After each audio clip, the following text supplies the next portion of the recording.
Otra de las vías que tenemos va a ser la vía corticoespinal.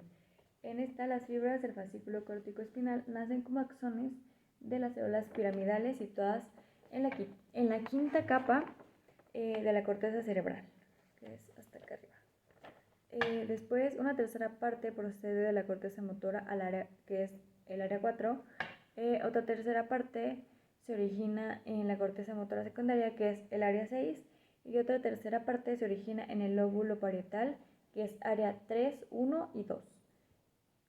Las dos terceras partes proceden de la circunvolución precentral y la tercera parte restante procede de la circunvolución postcentral.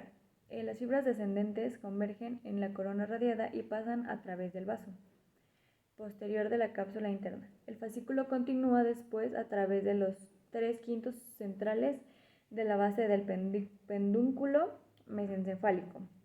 Al entrar en el puente, el fascículo es separado en muchos haces por las fibras pontocerebelosas transversas. En la médula oblongada, los haces se agrupan a lo largo del borde anterior para formar una tumefacción conocida como pirámide.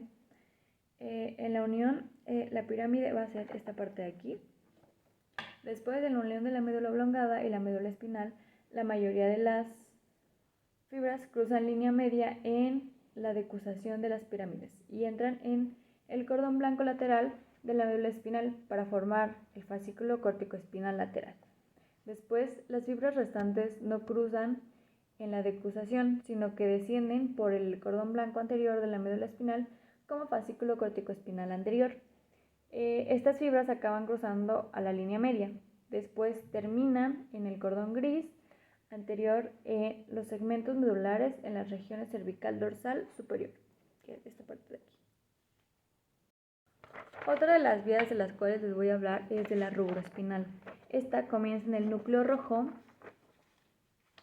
que es este de aquí, y los axones de las neuronas de ese núcleo cruzan a la línea media a nivel del núcleo y descienden como fascículo rubroespinal a lo largo del puente y la médula oblongada para entrar en el cordón blanco lateral de la médula espinal. Después, las fibras terminan en sinapsis con neuronas internunciales del cordón gris anterior de la médula.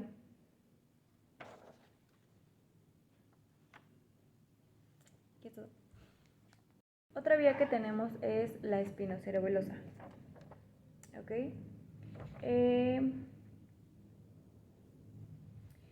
Los axones que llegan a la médula espinal desde el ganglio espinal posterior terminan en sinapsis con las neuronas de segundo orden en el núcleo dorsal en la base del cordón gris posterior. La mayoría de los axones de las neuronas de segundo orden cruzan al lado opuesto. Estas ascienden como fascículo espinocerebeloso anterior en el cordón blanco contralateral. Las fibras, después de ascender a lo largo de la médula oblongada y el puente, penetran en el cerebelo por el pedúnculo cerebeloso superior y terminan en la corteza del cerebelo. Después las fibras ya que cruzan, se vuelven a cruzar dentro del cerebelo y el fascículo espinocerebeloso anterior transmite información articular muscular desde los huesos musculares y los órganos tendinosos y los receptores articulares del tronco y de los miembros superiores e inferiores. Esa es la vía anterior. Ahora vamos con la vía posterior. Aquí los axones que llegan a la médula espinal van desde el ganglio espinal posterior, entran en el cordón gris posterior y terminan formando sinapsis con las neuronas de segundo orden, que es la sustancia gelatinosa, en la base de la columna gris posterior.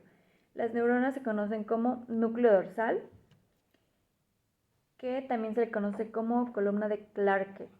Después los axones de las neuronas de segundo orden penetran en la parte posterolateral del cordón blanco lateral en el mismo lado. Después ascienden por el fascículo espinocerebeloso posterior hasta la médula oblongada.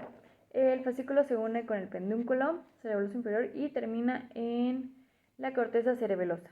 El núcleo dorsal, que es la columna de Clarke, solo se extiende desde la cervical 8 en sentido caudal hasta la lumbar 3 o la lumbar 4.